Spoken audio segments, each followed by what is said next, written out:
Regresamos. Qué bueno. Ahora sí regresamos a esta cámara. Buenas tardes, amigos de Tus Propias Palabras. Soy Alejandro Ruiz. Y pues bueno, saludos a la comunidad de Astele, saludos a la comunidad de Cadena H, Canal 169 de Total Play. Y vamos a platicar el día de hoy de costumbres judías y un poquito más del mundo judío en México. Y para eso, Isaac Eisen. Isaac, gracias por estar Alejandro, aquí. Gusto estar aquí nuevamente con ustedes, estar platicando contigo y traerles un poquito de lo que hacemos en Diario Judío y de lo que sucede con todos nuestros medios a la gente y hacerlo además a través de una plataforma tan interesante y un canal tan interesante como Astele, ¿no? Muchísimas gracias. Y la primera pregunta que te iba a hacer, festividades. ¿Qué tan diferentes son de las mexicanas? Bueno, la primera parte que te podría decir es que curiosamente las festividades judías no todas son festividades, muchos implican religión, la mayor parte vienen escritas en la Torá, en la Biblia, y sobre eso trae ciertos preceptos de introspección, de rezo, etcétera, etcétera. Estamos justamente por llegar a lo que es la entrega de la Biblia de la Torá en el monte Sinai, que es Shavuot, y de la colecta, de la recolección, que es todas estas fiestas, y son días de rezo, por ejemplo, todo el día, ¡ay, va a haber fiesta!, ¿no? En Shavuot lo que se hace es rezar toda la noche. Bueno, no rezar, estudiar. No se reza, se estudia. Diferentes campos, siempre un poquito referido a la religión, pero muchos aspectos de todo, de la vida en general, alguna cosa, y se está toda la noche despierto estudiando. El Año Nuevo es muy diferente de lo que es el Año Nuevo no judío. Déjame decirte que una de las grandes ventajas de vivir en México es que nos toca festejar. Doble. Doble, o sea, la verdad, nada como el 31 de diciembre festejando el Año Nuevo, se pasa muy bien, etcétera, etcétera. Sí, es una gran festividad, todo. Y además nos tocan vacaciones por todos lados. A los chavos de las escuelas estamos unos pendientes de uno del otro. Pero dentro del Año Nuevo, por ejemplo, el Año Nuevo judío es un día de rezo, de agradecimiento. Son 2 días en lo que se conoce como la diáspora, que es el judaísmo fuera de Israel. Son 2 días de rezo. Vas al templo desde el día anterior. Hay que recordar que las festividades judías, los días judíos, es un calendario lunar y los días empiezan al anochecer. No en la mañana, sino al anochecer. Ese es el día hasta el día siguiente, a la siguiente anochecer. Entonces el Rosh Hashanah, el Año Nuevo judío, es un día de rezo, de agradecimiento, como te decía, de introspección sobre muchas cosas en la vida. Y 7 días después es el día del perdón. Perdona más una pregunta. Nosotros, como hablamos de rezo, son de alguna manera oraciones que ya están hechas y nosotros repetimos. ¿Es similar? Muy similar. En eso, yo diría que casi toda religión tiene como su fórmula. Su fórmula. Estos son los rezos.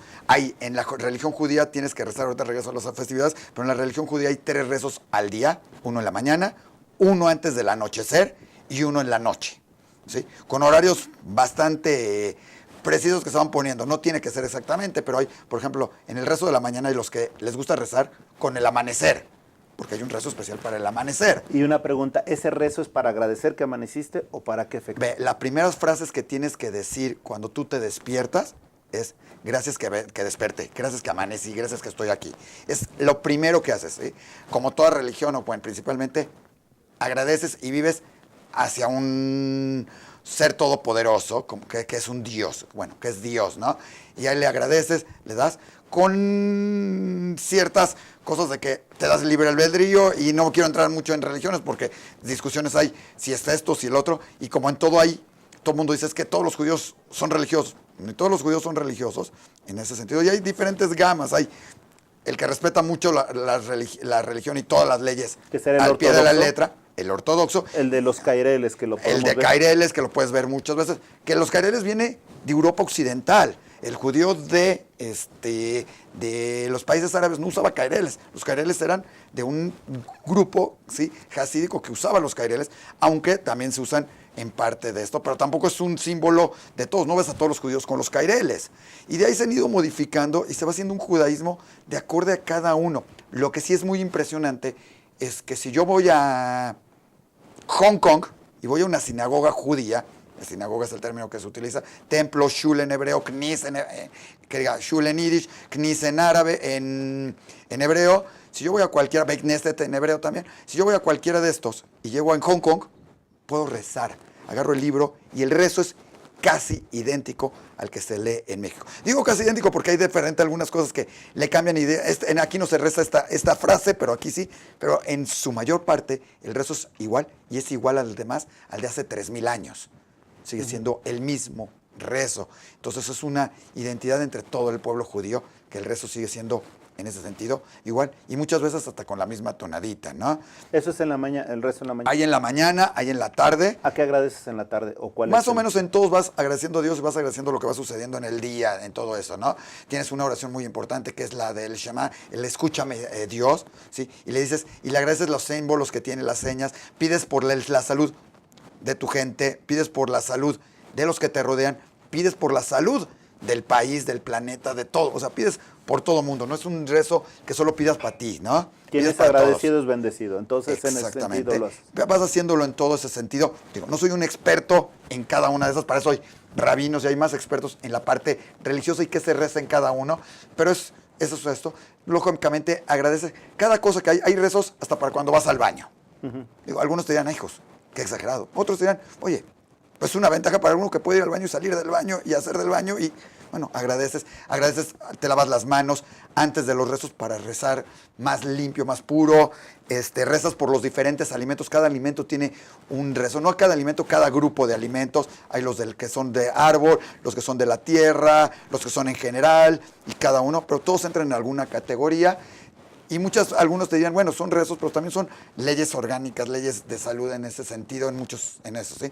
Me preguntabas de las festividades también que estamos diciendo, y decía agradecimiento, todo eso. Es muy curioso porque después del Año Nuevo, que te digo, no es una festividad, lo único que hay de festividad en el sentido eso es que estás agradeciendo a Dios, estar ahí viviendo y todo eso. Hay 7 días después, unos días, es el día del perdón, es el Yom Kippur, es el día más sagrado. Para algunos dirían que es otro, pero que hay otros, pero para la mayor parte, Yom Kippur es el día más sagrado, que es el día del perdón. Y dentro de la religión no es un pedir perdón a Dios, ¿sí? En estos días, supuestamente, entre Rosh Hashanah y Kippur, Dios está midiendo y pasando y evaluando, ¿sí?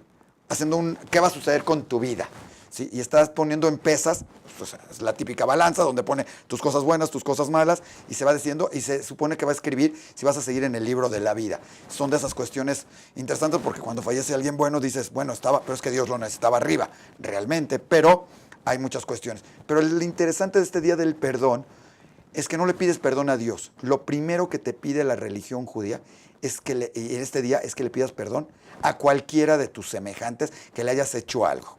Anteriormente tenías que ir con cada uno y le decías, Alejandro, si te hice algo malo, te pido perdón. Sin querer o queriendo. O sea, porque hay muchas veces que hiciste algo malo que ni siquiera te enteraste. Pero el chiste es que pidas perdón a la gente. Hoy en día muchos te mandan un WhatsApp a todo el grupo de 2 millones de personas que tienen sus contactos. Si te hice algo en tu vida, te pido perdón. Bueno, el chiste no es ese, sino el chiste es realmente sentir ese perdón que tienes que tener de la gente, el solicitarle, el disculparte con la gente por haberle hecho algo. Lógicamente con tu familia, con tus amigos, sí, pero esto no te digo, como te digo, no es nada más amigos y esto, es con todo el que se te cruzó en el camino y posteriormente y en último es a Dios, sí. Pero lo primero es eso. Entonces, eso es parte de las diferentes. Pero algo que sí hay muy completo en toda la religión judía, que es muy interesante para todos, es que toda parte de la religión judía, casi toda festividad, toda conmemoración, hay comida. Sí. Hay comida. Y en abundancia. O sea, en Rosh Hashanah tienes 2 cenas, 2 comidas, porque son reuniones familiares. Es parte de la idea, reunirte familiarmente. Kippur tienes una comida antes, no te lo comenté, pero Kippur es un día además no nada más de perdón. Tienes que estar tan concentrado en el rezo, en esto, en disculparte, en pedir, en agradecer a Dios, en todo esto, que tienes que pasar 24 horas, más o menos, ¿sí? Sin comer, es un ayuno completo, ¿sí? Y tienes otra festividad como es la Pascua judía, el Pesaj, donde comes una comida en especial, donde no comes levadura. Se recuerda la salida de los judíos de Egipto, de la esclavitud.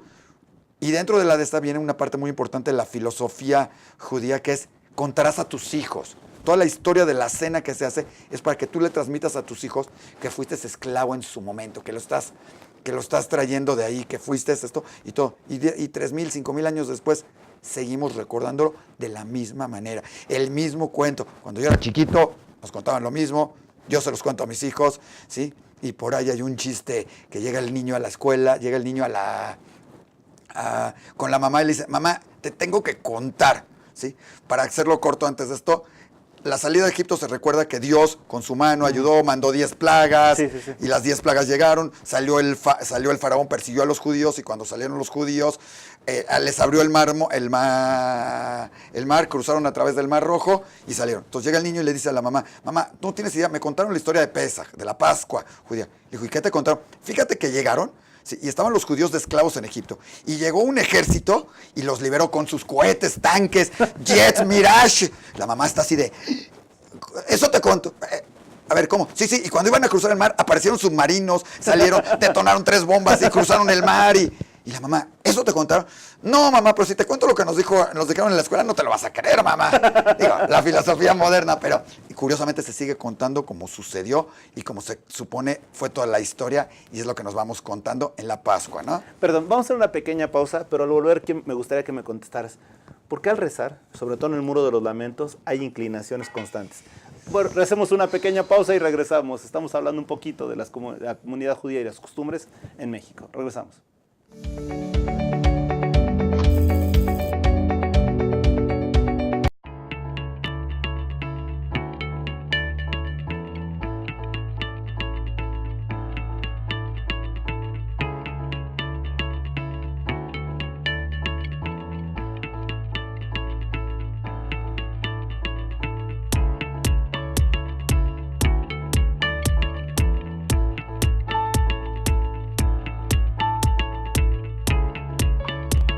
Estamos seguros que construyendo a través de la gente podremos trabajar y sobre todo contribuir en los resultados de su negocio.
Rosso Fragola. Arte en fresa que seduce tus sentidos.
regresamos, amigos, de tus propias palabras. Bueno, Isaac, antes de irnos te preguntaba la razón del rezo, el movimiento, pero hay algo que también me llama mucho la atención. ¿Por qué es tan importante el Muro de los Lamentos? Muy bien. El Wall West, ¿no? Vamos a darte varias respuestas a estas cosas. La primera, ¿por qué el movimiento? Porque en la religión judía la alabanza a Dios no nada más es de voz, de vista y de manos, ¿no? O sea, la alabanza a Dios tiene que ser completa y es con todo el cuerpo. Es una manera de alabar a Dios, de participar con todo el cuerpo en eso. No soy un experto en temas religiosos y algunos se dirán, es que hay que oscilar 3 veces y 2 a la izquierda y 4 a la derecha y no te lo podría decir. Yo les aconsejaría a la gente que se metan en diariojudío.com, ahí van a encontrar la respuesta pero te voy a decir, precisa. Pero te voy a decir por qué me gusta preguntártelo a ti. Porque es como, estamos en una charla de amigos, no estamos no quiero que me adoctrines. Pero es una manera de trasladar el rezo también al movimiento, al cuerpo, a que tú participes con todo el cuerpo y con todo a eso. En algunos movimientos son también alabanza, otros es como una manera de rendir tributo al Creador. Y hay varios de esos movimientos, ¿no? En algunos momentos dice, y nos inclinaremos y nos agacharemos ante Dios. Acuérdate que el judaísmo no te puedes arrodillar.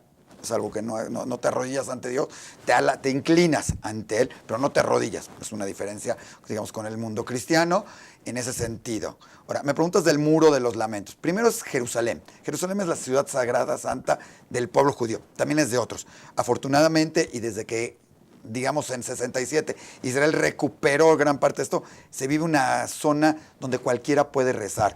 Yo puedo ir a la mezquita, claro, y entrar a la mezquita, puedo ir al Santo Sepulcro, puedo ir al Muro de los Lamentos, puedo ir a todos lados. Se vive en libertad. Durante muchos años no pudo ir el pueblo judío al Muro de los Lamentos. No podían ir. Los cristianos no podían ir al Santo Sepulcro, estaban en otro. No quiero entrar en políticas, en todo eso, pero hoy en día es una ciudad sagrada, sí, para muchos. Como todo Israel. Tienes a los Bahá'í también en Haifa, con sus jardines, con todo, y tienes N cantidad musulmanes, cristianos, judíos, católicos, etcétera, dentro de esto. El Muro de los Lamentos refleja lo que era el gran templo de Jerusalén. No es una pared del muro del templo, es una pared de lo que era la muralla que rodeaba el templo. Pero digamos que abajo del templo está lo que era la piedra, se supone, donde fue la piedra fue el sacrificio de Isaac. Si nos regresamos, es el sacrificio que Dios mandó a Abraham a ver qué tan fiel eres y ve y échate a tu hijo, ¿no? Sí, afortunadamente no se lo echó porque si no, no habría muchos Isaacs por acá. Vino un ángel, lo detuvo, pero era como una prueba hacia todo esto. Y esa piedra está ahí abajo, la piedra de Kedat Yitzhak, la piedra está abajo de lo que era el templo, supuestamente, y era el gran templo en los tiempos bíblicos, era el templo más importante del mundo judío, ¿sí? Y eso es lo que quedó, es la muralla.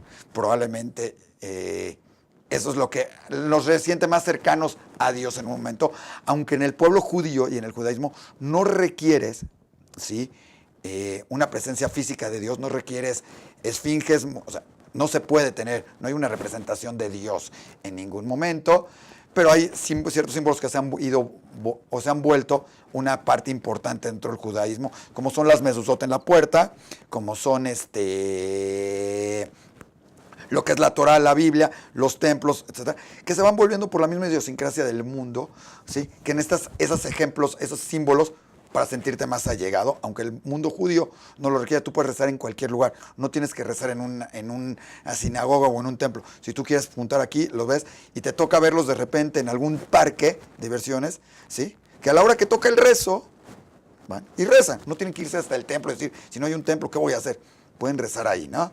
Hay ciertas costumbres, a veces en esta para ciertos rezos 10 hombres y varias cosas más, pero eso es independiente. Y eso es lo que representa Jerusalén. Jerusalén es el lugar más sagrado de lo que era el pueblo judío y que estaba ahí el templo, el templo mayor, el templo que era el templo más importante para el mundo judío, donde estaba todo el centro del judaísmo. Y son el centro de 3 religiones, sí. Árabe, judaísmo y obviamente el cristianismo. Realmente es musulmán. Bueno, musulmán, perdóname. Musulmán, catolicismo, cristianismo, catolicismo y el judaísmo en su que sentido. Con eso estamos, y algunas cuantas más, pero... Que estamos hablando más o menos del 60% de la población, ¿no? No sé números, pero sí se vuelve un número importante. Quitando los chinos y esa es la parte. Tienes los budistas, tienes los chinos, tienes muchas otras religiones, muchas creencias más, pero sí. Predominantes. Ahí confluyen 3 importantes religiones actualmente, ¿no? Ujú. Ahora, fíjate que algo que me llama mucho la atención es que cuando estás ahí hay un gran sentido de respeto entre todos. Sí. Podrás, o sea, ser lo que quieras, pero sabes que si van al Muro de los Lamentos, respetas a quien vaya. Sabes que si van al Santo Sepulcro, respetas a quien entre. Y si sabes que vas a una esquita, o sea, hay un respeto. Es una forma de vida, ¿no? Definitivamente, y la gente creo que lo ha aprendido y lo sabe hacer. Yo tuve la oportunidad de estar en los 3 lugares en un momento dado, y en los 3 sientes ese respeto. O sea, si vas al Muro de los Lamentos, primero la gente no te está viendo como raro, o sea, no te dicen si vas como este o como el otro, si haces o no haces. Si hay días que, por ejemplo, en sábado te piden no saques fotos, porque es parte de lo que no puedes hacer en el sábado. Pero si llega un turista japonés, chino, y empieza a sacar fotos, a lo mejor le va a llegar alguien y decirle, por respeto a los demás, y lo va a guardar, ¿no? En el Santo Sepulcro tú entras libremente, yo entré, lo vi la piedra, vi esto, le pregunté a alguien y alguien me dijo, sí, esto es acá, me tocó ver una ceremonia ahí, todo, y era, qué increíble, o sea, respiras esa santidad en todos lados, llegas a la mezquita y lo mismo, nadie te está diciendo, no entres, sí entres, cuidado, realmente se respira esa santidad en todos, y creo que entre la gente hay un entendimiento. Para llegar al Muro de los Lamentos, por alguno de los lados tienes que pasar por todo el mercado árabe, que es toda una experiencia, lo que se llama el shuk árabe es una experiencia, porque si alguien ha dicho que aquí en México hay que regatear, nunca se han topado con ese mercado, lo que se llama el mercado árabe. Ahí llegas y es Increíble. Es otro. Y además, a mí lo que me sorprende la es comida. que los vendedores te hablan de todos los idiomas. O sea, yo creo que ya tienen perfectamente clasificado quién eres y dónde eres y te hablan el idioma que quieras. Ve, los mexicanos desafortunadamente para eso nos consideran dromamericanos, sudamericanos. Porque digo, Sí, hay claro. muchos más argentinos, todo, entonces creen que eres argentino. Se sorprende cuando les hablas en hebreo y te dicen chin, o sea, como que todo. Pero luego te hablan en árabe y ya moriste por la patria y empiezan a decirse y todo. Y vas de un puesto al otro y tú crees que aquí en un mercado estás así. Ahí es, pero además no te dejan, o sea, llegas a comprar y ¿cuánto vale esta taza? Y se les puede botear y decirte 10,000 pesos y tú, ¿what? Te doy 500, dame 600 y tú, ¿what? O sea, Sí, bueno, claro. eso es después de media hora de discusión porque Sí, si alguien claro, dice, claro. ya me voy, no, a ver, no te vayas y te jala, a ver, ¿cuánto quieres? Son ¿Qué buenísimos. me quieres? No, es una experiencia que hay que vivir ese mercado árabe. Déjame decirte que en algún momento de la historia en ese mercado árabe hace pocos años, el mercado estaba lleno, se perdió un poco el sentido de que era un mercado de tipo artesanías, antigüedades o cosas árabes o diferentes cosas, o sea, tipo, ¿qué es lo que encuentras? Porque encuentras mucho producto, digamos, árabe, las narguilas para fumar, estas pipas, platos, cosas religiosas, cosas tradicionales,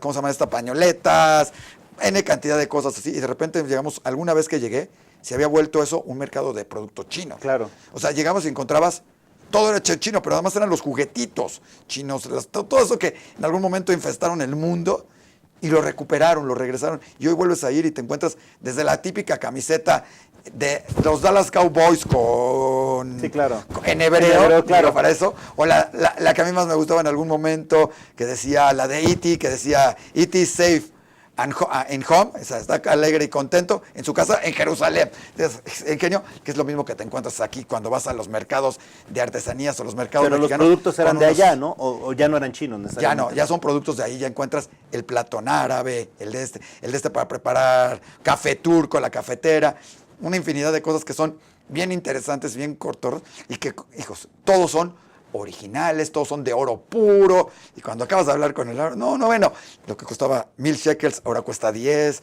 y tú te vas contento porque se lo bajaste de $1,000 o 1,000 shekels, Lo que sea. a 10 shekels, y él se va feliz porque valía 1 shekel y te lo vendió en 10. Entonces, todo el mundo queda contento, y él está enojadísimo y te dice, estoy enojadísimo contigo porque me lo bajaste de 1,000 en 10, y te dice, estoy enojadísimo. Te volteas y ves y te dice, es parte es una diversión llegar al Muro de los Lamentos. Es muy curioso ir a Jerusalén un sábado, estar ahí, porque de repente es una ciudad que podríamos decir se muere en cuestión de movimiento, de coches, de negocios, porque la gente no se trabaja en sábado, más que los negocios árabes, Claro. que esos sí trabajan y no está prohibido no trabajar, o sea, no hay que una prohibición y te vayan. Entonces empiezas a ver a mucha gente caminando, aquí te topas en esto, te paras a media calle a saludar y tú, así pues no va a pasar un coche, sí, o sea, es interesantísimo porque es un mundo aparte en esos sentidos, ¿no? Perfecto, vamos a hacer una pequeña pausa, pero al volver me gustaría que nos dijeras qué representa para ti el 14 de abril de 1948. No me digas ahora, hacemos una pausa y volvemos.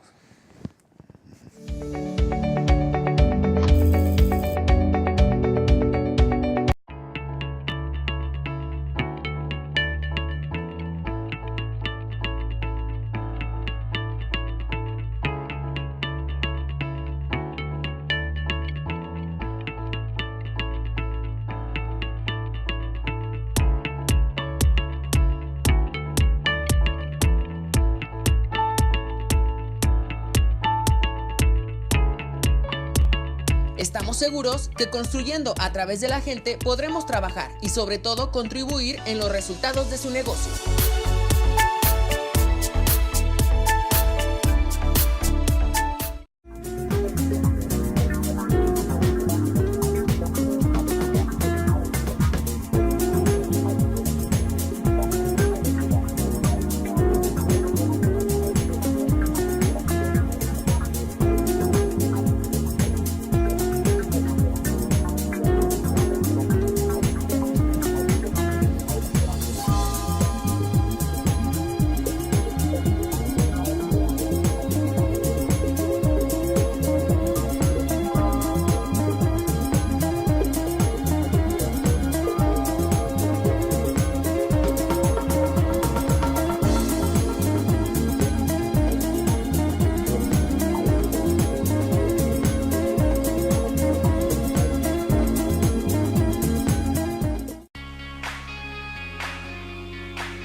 Rosso Fragola. Arte en fresa que seduce tus sentidos.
Regresamos, amigos, en tus propias palabras, una pequeña fe de ratas. ¿Qué significa para ti el 14 de mayo de 1948? El 14 de mayo de 1948 es el día que Ben Gurión declaró la independencia de Israel. Recordemos que en 1947, en noviembre, la ONU declaró que se iban a crear dos estados, en lo que era en ese entonces un territorio que tenía Inglaterra, Reino Unido. Se iba a crear un estado árabe y un estado judío en ese territorio, en lo que es hoy en día Israel, y parte de Jordania, Siria, Egipto. Ahí se iban a crear esos dos estados. Ante las amenazas primero de que varios países árabes, iban a atacar a Israel en ese sentido, de que no lo iban a dejar crearse, de que los ingleses de la noche a la mañana en un momento dado dijeron, nos salimos de acá y ahí se quedan con el tiradero, ¿sí? Ben Gurión declara la independencia de Israel. ¿Cuál es la importancia? Ve, si a mí me preguntas, yo soy mexicano 100%, amo a mi país, amo México como nada. Si algún día lo tengo que defender, como lo he defendido jugando fútbol de salón, no hay mejor privilegio que acabar y ganar y de sentir una medalla, que te la pongan por México.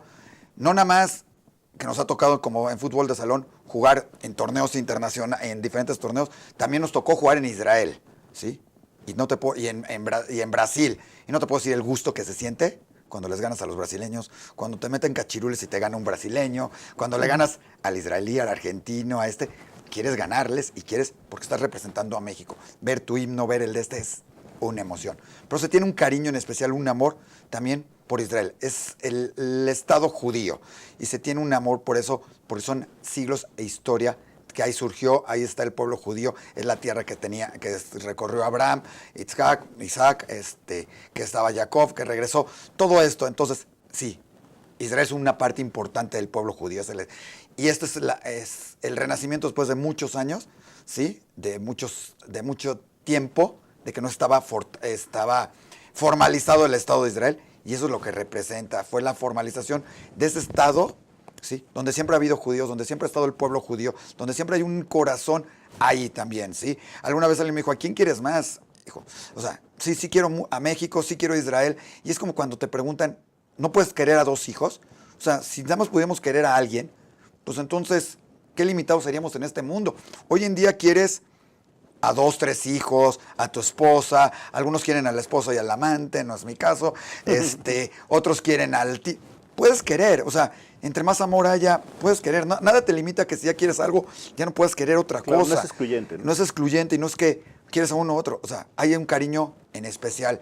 Y el 14 de mayo representa también, recordemos que el pueblo judío venía de una grave tragedia que la humanidad no debió permitir y no debería permitir nunca más, o sea, en estos, que fue el Holocausto. Hoy seguimos viendo también muchas muestras de intolerancia, genocidios en otros lados, en Siria, se dio algún momento en algunos países en Europa, en los países árabes, en África, ¿sí? No se debe dejar, ¿sí? Y el pueblo judío venía del exterminio, realmente tipo máquina, de 6 millones de personas, ¿sí? Que no fueron que fallecieron porque la guerra trajo millones y millones de personas. Aquí fue un genocidio directo al quererlos exterminar, y ninguna guerra es buena, ¿no?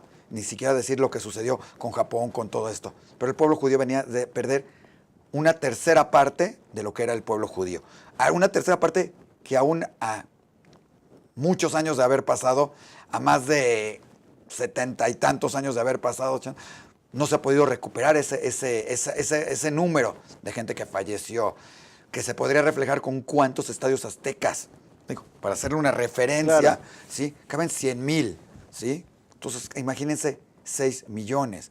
¿Cuántos estadios? Más de 60 veces lleno el Estadio Azteca, que fueron asesinados. Venía de esto. Entonces, esto fue como una luz de esperanza.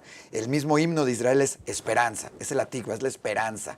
Es la esperanza de un pueblo por el anhelo de esa tierra, por el anhelo de una paz, y que es un anhelo que hoy en día se respira todavía, ¿no? La gente quiere la paz, quiere vivir tranquilo, quiere seguir desarrollándose y quiere estar a gusto, ¿no? Sí, no, sin duda es interesante, pero te pregunto nada más, de repente se crea, obviamente hablaremos de muchas guerras, sí, con los países árabes, sí, etcétera, pero el día de hoy, tú que lo has visto a 70 y tantos años de todo esto, ¿no? ¿No, ya se cumplen este año 70? 70 años. 70, se festejaron 70 años. El 70 aniversario de la independencia, sí, de Israel. A 70 años, ¿cuál es la idea que tienes ahora de Israel? De ese terreno que en un momento dado... Yo creo que es de admirar lo que se ha hecho en Israel. O sea, de admirar. Estás hablando de un terreno arenoso, que donde todo el mundo decía, todo el mundo se peleaba por él, pero nadie lo tiene. No hay, o sea, es increíble, pero todo alrededor está lleno de petróleo. Si me dijeras, estoy peleando por Arabia Saudita, por Irán, que tienen petróleo, o sea, que durante años y años fue por Qatar. Vemos hoy los países árabes, el poder económico que tenían por el petróleo. Y te toca un pedacito donde dices, oye, no hay petróleo, porque no te tocó petróleo, no hay arena, no hay campos, no hay agua, no hay... Y todo el mundo pelea, dices, no puede ser. A este territorio le tocó a lo que fue el Estado de Israel. Y es increíble cómo se ha desarrollado a convertirse hoy en día en una potencia en cuestión de startups, de desarrollo de empresas, claro, la cantidad de empresas que hay. El otro día me dieron una estadística que a mí me impactó, yo no me la sabía y me la dieron, digo, a falta de corroborar. En la Nasdaq, tú sabes que la bolsa de valores de Nasdaq te evalúa ciertas cosas, y el país que más empresas tiene en Nasdaq es Estados Unidos en eso. Bueno, uno de los primeros 5 es Israel. Cuando volteas y dices, hay 8 millones de habitantes y tienes más empresas que países hiperdesarrollados, o sea, que todo eso, dices, es algo impresionante en cuestión de empresas, en cuestión de tecnología del agua. Israel ha tenido que sobrevivir, pero no nada más a las constantes guerras o a la constante amenaza. Ha tenido que sobrevivir a factores climáticos, a diferentes cosas, y ha tenido que salir de eso y pasarlo. Y es como de eso que se ha ido creando infinidad de cosas, y eso es muy de admirar, y es un ejemplo para muchos, como también los mexicanos lo hemos salido a saber, o sea, México es un país ejemplar, hemos salido de cosas, digo, no nos queremos meter en política ni en cosas, pero es increíble cómo los mexicanos siguen y seguimos siendo un gran pueblo, un gran país, una fraternidad impresionante, y que además se nota cuando hay alguna problemática. Entonces yo creo que son de esas cosas que hay que admirar en uno y otro país también. Tan solo el desarrollo de la tecnología con el agua es impresionante. El riego por goteo, que desde hace mucho se estaba manejando, pero la manera que han obtenido agua en la noche, de miles de unas... Bueno, ya hay en Tel Aviv una máquina que del aire se genera agua. Exacto. O sea, de la nada, de repente te puede servir un vaso de agua y tú dices, ¿de dónde? Pero también es una parte que ha sido muy importante, es la parte de salud, de medicina. Por el mismo ese de querer tener un mejor país, una mejor salud, de hacer algo bueno por el mundo, la tecnología y los descubrimientos en cuestiones médicas es impresionante. Todo, la robótica para las operaciones, diferentes recursos médicos, medicinas. Hay una píldora que se volvió muy famosa porque es una cámara, se llama PillCam, la cámara. La meten y con la cámara te van revisando, ya no te tienen que hacer las, creo que se llaman endoscopías, o sea, ya te meten la de esta. Acaban de sacar una cosa para curar con gotas alguna de la enfermedad, no sé si es astigmatismo o miopía, o sea, no soy un experto médico, lo tenemos en nuestro sitio ese, Medicinotas, que ahí el que lo quiera buscar, pero la de esa, pero además el trato humano que se da en los hospitales. Déjame decirte que yo estuve en un hospital que se llama Sharet Zedek y otro se llama Adasa. Adasa es muy conocido porque además están ahí los vitrales de Chagall, increíbles, preciosos, y por todo esto. En Sharet Zedek hay algo que es increíble, es el hospital con más nacimientos en Israel. Bueno, tienen N. Pero atiende igual y te sientas ahí y estás viendo a una mujer árabe o palestina como esto, o musulmana, cristiana, dando a luz, ¿sí? Digo, no sé si el término sea dando a luz para muchos, algunos, y a una mujer judía, y llegas y te encuentras que en todas las camas del hospital tienen tablets, y cuando le pregunté, oye, es que estas son camas privadas, ¿por qué tienen tablets? Dice, porque aquí no queremos hacer una distinción. El niño que venga a este hospital tiene el mismo derecho, tenga o no dinero, para usar una tablet y entretenerse mientras está jugando. Crearon para los niños con cáncer, desafortunadamente que tienen cáncer, un lugar en especial para que cuando salgan con sus familias parezca que están en un jardín, en un campo. Tienen muchas cosas para toda la población. No es discriminatorio, es un hospital. Y te topas las cosas, dices, es un hospital que podría invertir 10 veces más en tecnología y tiene que invertir una gran parte en seguridad. ¿En qué sentido? En blindar todo el edificio. Es de los pocos hospitales, no sé si el único en el mundo o uno de los pocos, que el hospital, la parte de las cunas está blindada. Digo, porque nunca sabes si está en Jerusalén, nunca sabes si le puede caer un cohete. Entonces, como no puedes trasladarlos en caso de no puedes llevar a todos los niños a un refugio, hasta el sótano, blindaron el edificio. ¿Para qué? Estuviera. Ahí tenemos una escultura ahí de un famoso, de Nierman, un artista mexicano, está engalanando la entrada del hospital, y eso es algo que respiras. Entras y te topas en el comedor, sentado en una mesa, un ortodoxo judío, un judío no tan ortodoxo, sentado a lo mejor en la misma mesa, un católico, un árabe, están todos platicando, porque a fin de cuentas todos están sufriendo en un momento dado, pueden estar o felices por el nacimiento o por la enfermedad. Es algo más que estaba muy curioso ahí, por ejemplo, había animales en el hospital. Tiene una sección con animales, porque tienen toda una teoría y de curas con animales. Entonces tienes un gatito, un perrito, un pollito, que los van enseñando con eso a los niños a cómo curar, a ejemplificar cómo van a salir adelante, qué les va a pasar. Son de esas cosas que no te topas. Tienen los payasos de Patch Adams. Perdón, vamos a hacer una pequeña pausa porque ahorita ya nos estamos... tocaste. Y al regresar, además de esto, me gustaría decir cuál es la importancia, o que nos comentaras cuál es la importancia de que ahorita reconozcan que la capital del Estado de Israel está en Jerusalén, que es una cuestión política, pero entraremos a política. Entraremos a política. Hacemos una pausa y volvemos. Estamos en tus propias palabras. Vamos a entrar a política.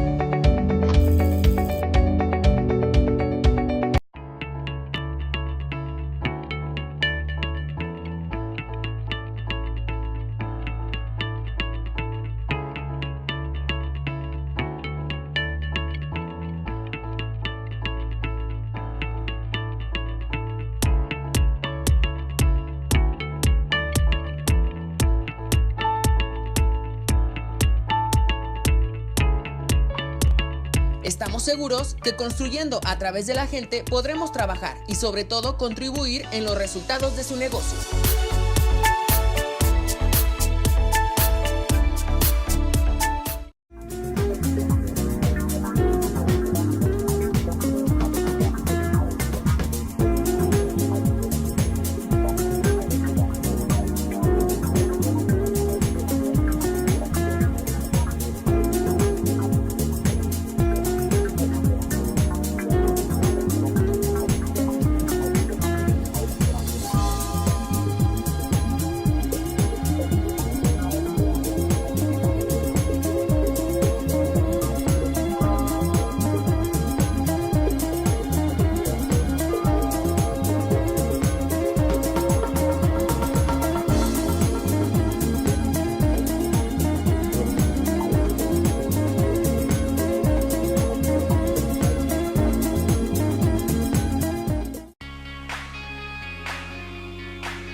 Rosso Fragola.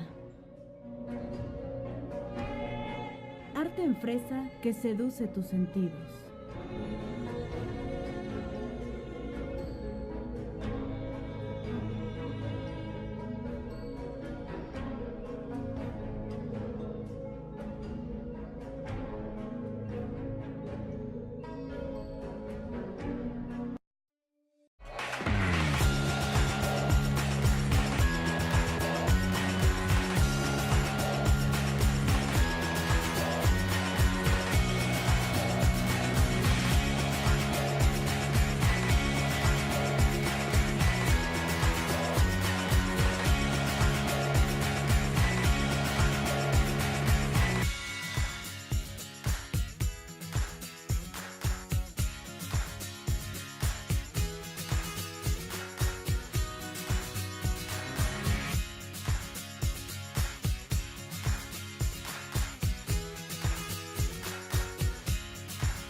Regresamos, amigos, de tus propias palabras. Bueno, me estabas comentando antes de pasar a la última pregunta. Bueno, te comentaba del hospital y lógicamente pues son cosas que encuentras en Israel que sorprende que es, pero te encuentras desde ruinas, puedes recorrerlo y encontrar cientos cantidad de historias. Creo que esa es la parte interesante de lo que representa hoy.